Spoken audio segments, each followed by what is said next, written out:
आचार्य जी online. नमस्कार, अमरेंद्र कुमार, आचार्य सरस्वती विद्या मंदिर, ढेंगवार, सीतामढ़ी। तो भैया बहन, आज हम लोग कक्षा सप्तम के सामाजिक विज्ञान इतिहास को पढ़ेंगे। इसमें दिल्ली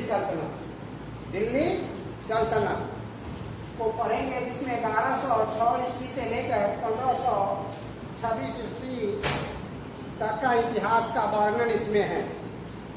तो दिल्ली सल्तनत क्यों इसे कहते हैं? क्योंकि उस समय जो शासन का केंद्र बिंदु था वह दिल्ली था, और सल्तनत यानी कि जो तुर्की शासक थे उसका राज्य था, साम्राज्य था। तो इसीलिए उसको हम दिल्ली सल्तनत कहते हैं। तो अब हम देखेंगे कि तुर्की जो आक्रमणकारी थे, वे अपने साम्राज्य को विस्तार करना चाह रहे थे। उसी क्रम में एक शासक था तुर्क गोरी, मोहम्मद गोरी, जिसने भारत पर आक्रमण किया। सबसे पहले 1191 ईस्वी में। तो उस समय भारत के यानी कि दिल्ली के शासक पृथ्वीराज चौहान थे, उनसे लड़ाई हुई। तराइन का इसको प्रथम युद्ध कहते हैं। इसमें वह पराजित होता है, गोरी पराजित होता है। फिर अगले वर्ष 1192 ईस्वी में वह दिल्ली पर आक्रमण करता है, कुछ भारतीय राजाओं के सहयोग से। तो उस समय क्या होता है कि पृथ्वीराज की हार होती है और गोरी का विजय।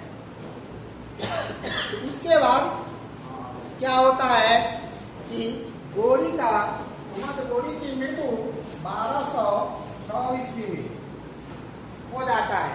ठीक है। उसके बाद उसके जो 3 सेनापति हैं, 3 जो उसके गवर्नर है, यल्दौज, कुवाचा और कुतुबुद्दीन ऐबक, तीनों अपने आप को स्वतंत्र घोषित कर देता है।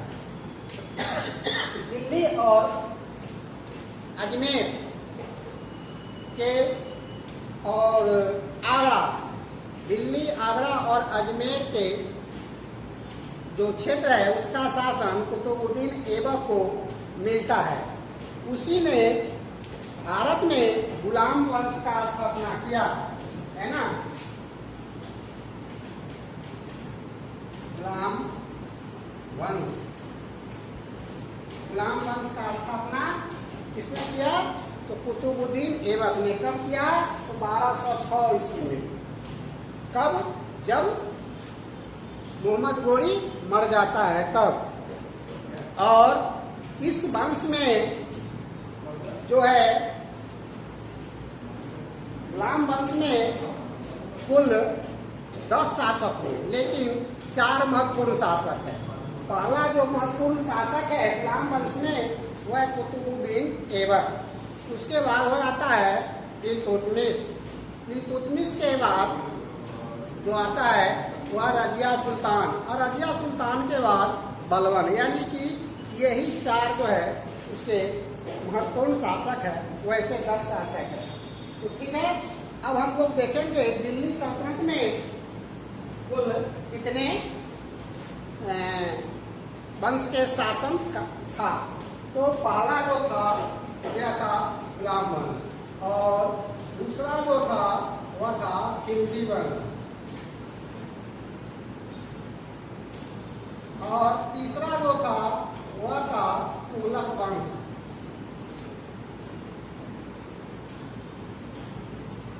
चौथा जो था वह था सैयद वंश,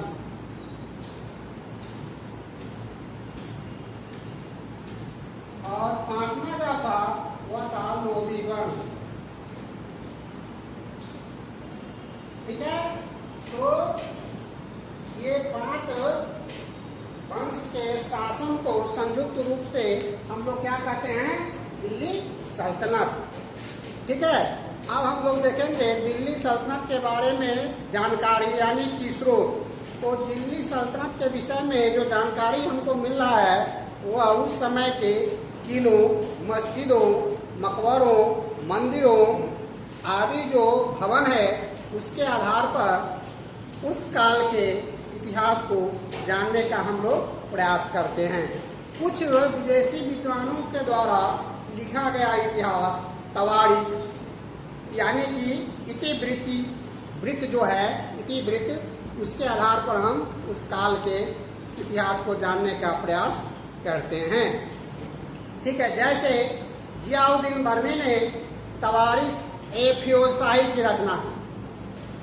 जियाउद्दीन बर्मी ने तवारीख ए फिरोजशाही की रचना की, जिसमें बलबन के राज्यारोहण से लेकर फिरोज शाह तुगलक के शासन के आरंभिक वर्ष तक की घटनाओं का उसने वर्णन किया है। उसके बाद मिन्हाजे सिराज ने दिल्ली सल्तनत के आरंभिक इतिहास के विषय में भी उसने बताया है।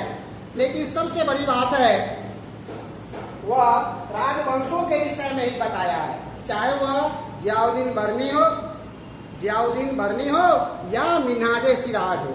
आम जनता के विषय में कुछ भी नहीं बताया, क्योंकि वे दोनों राजा के प्रशासन में प्रत्यक्ष भाग लेते थे, किसी न किसी महत्वपूर्ण पद पर आसीन थे, इसलिए राजा के विषय में प्रशंसा में ही लिखे थे।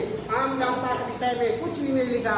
उस समय जो वर्तमान बहुसंख्यक जो जनता हिंदू जनता थी वह त्रस्त जो था उसके विषय में कुछ भी वह नहीं लिखा। ठीक है, ऐसा उदाहरण मिलता है। उसके बाद चलिए आगे जो है कि अब सिर्फ हिंदू जनता के विषय में नहीं, रजिया सुल्तान जो एक महिला थी उसके विषय में भी मिन्हाजे सिराज कुछ नहीं लिखता है। वह सिर्फ इतना ही लिखता है कि जो महिला है, जो औरत है, उसको पुरुषों के अधीन रहना चाहिए, वह शासन कार्य के लिए नहीं है। ठीक है, अब हम लोग देखेंगे गुलाम वंश में पहला शासक जो था कौन था? कुतुबुद्दीन ऐबक। गुलाम वंश का पहला शासक कौन था? कुतुबुद्दीन ऐबक। तो कुतुबुद्दीन ऐबक ने गोरी के मरने के बाद गुलाम वंश यानी कि दास वंश का स्थापना किया। दास इसलिए कि वह गोरी का दास था। ठीक है, अब उसने दिल्ली और अजमेर में कुब्बतुल इस्लाम सबसे पहले भारत में मस्जिद का निर्माण करवाया। उसका नाम था कुब्बतुल इस्लाम यानी कि इस्लाम की ताकत। ठीक है, उससे पहले वह था क्या? मस्जिद। वह मस्जिद जो था वह एक विद्यालय के यानी कि अजमेर में विद्यालय को तोड़कर दिल्ली में एक विष्णु मंदिर को तोड़कर उस मस्जिद का निर्माण किया गया। कुतुबुद्दीन बख्तियार काकी जो एक सूफी संत थे उसके नाम पर कुतुब मीनार का निर्माण करवाया गया। बाद में इसके मर जाने के बाद इल्तुतमिश ने उसको क्या किया? पूरा करवाया। ठीक है, पहला हो गया गुलाम वंश का शासक कौन? कुतुबुद्दीन ऐबक। दूसरा हो गया इल्तुतमिश। इल्तुतमिश जो है जो शासक होता है 1211 ईस्वी से लेकर 1236 ईस्वी तक शासन करता है। ठीक है, इल्तुतमिश जो है कुतुबुद्दीन का दामाद है। वो भी कुतुबुद्दीन का पहले गुलाम रहता है, बाद में वो अपनी बेटी से उसको शादी कर देता है। उसने अपने विरोधी जो सरदार थे उस सरदार को दबाने के लिए अपने विश्वास पात्र 40 सरदारों का एक ग्रुप बनाया जिसे चालीसा कहा गया। ठीक है, अब उसके बाद हम लोग देखेंगे रजिया सुल्तान। ठीक है, तीसरा शासक कौन है? रजिया सुल्तान। रजिया सुल्तान 1236 से लेकर 1240 ईस्वी तक शासन किया। वह इल्तुतमिश की योग्य सुपुत्री थी। उसके जितने भी पुत्र थे उसमें सबसे योग्य हुआ थी। इसीलिए इल्तुतमिश ने अपने उत्तराधिकारी का दायित्व उसी को सौंपना चाह रहा था। इल्तुतमिश चाह रहा था। ठीक है, उसने गद्दी संभालते ही वर्तमान समय के जो लोग थे वे विरोध करने लगे, यानी कि शासन सत्ता के संबंधित लोग वो चाहते थे कि एक महिला शासिका कैसे बन सकती है। ठीक है, वह एक अच्छी घुड़सवार थी, वह युद्ध कौशल भी जानती थी। एक बार विद्रोह करने सरहिंद के विद्रोह को दबाने के लिए वह जाती है। वहाँ एक अल्तुनिया नामक व्यक्ति जो वहाँ का जो सरदार है उससे वह पराजित हो जाती है और बुद्धिमत्ता से काम लेते हुए वह रजिया सुल्तान क्या करती है कि अल्तुनिया से विवाह कर लेती है और विवाह करने के बाद फिर दिल्ली के गद्दी पर आसीन होती है।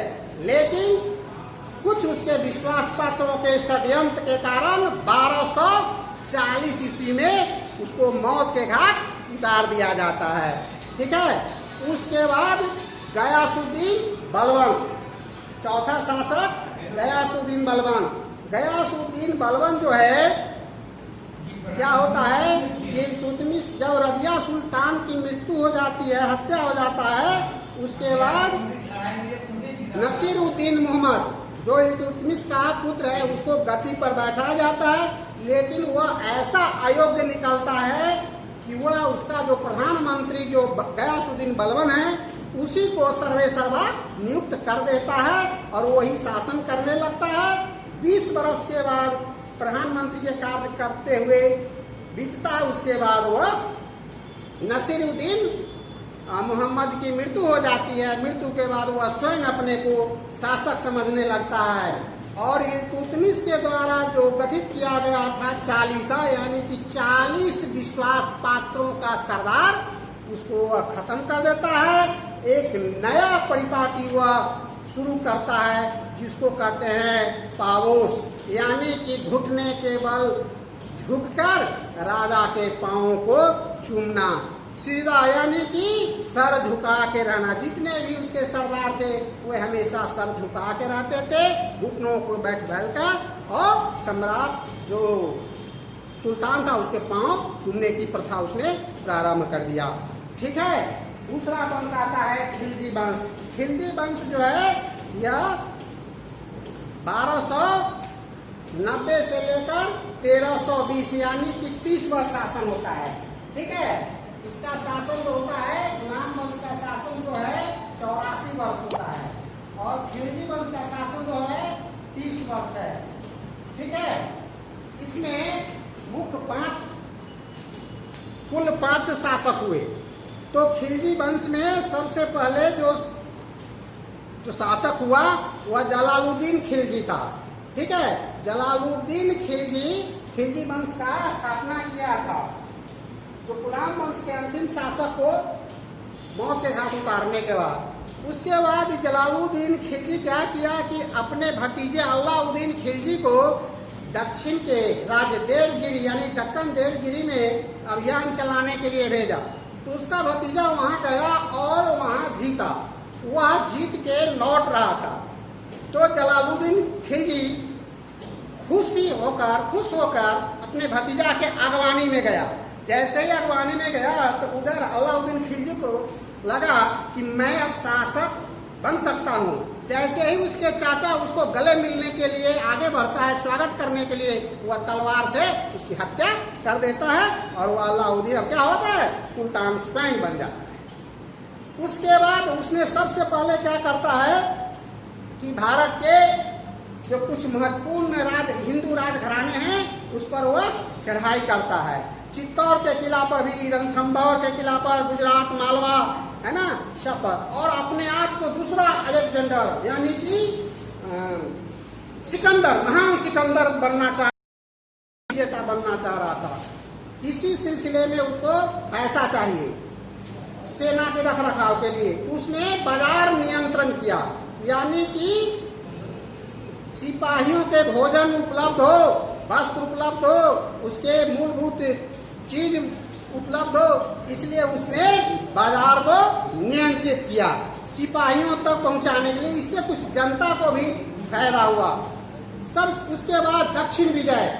अलाउद्दीन दिल्ली का पहला सुल्तान था जिसने दक्षिण विजय की ओर ध्यान दिया।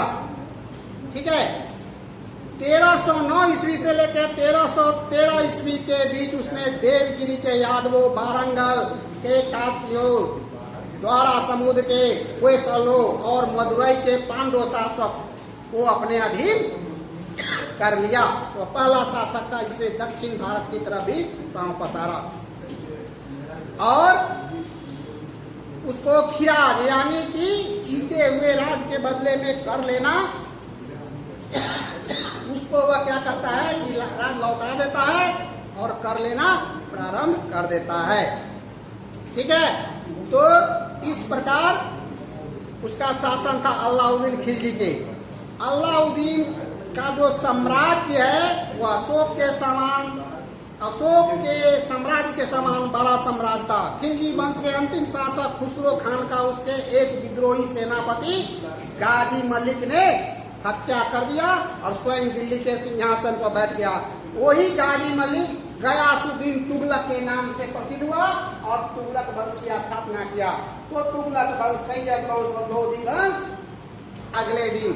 ठीक है, जो भी अभी कक्षाएं चली है उसको नोट कर लेंगे। धन्यवाद।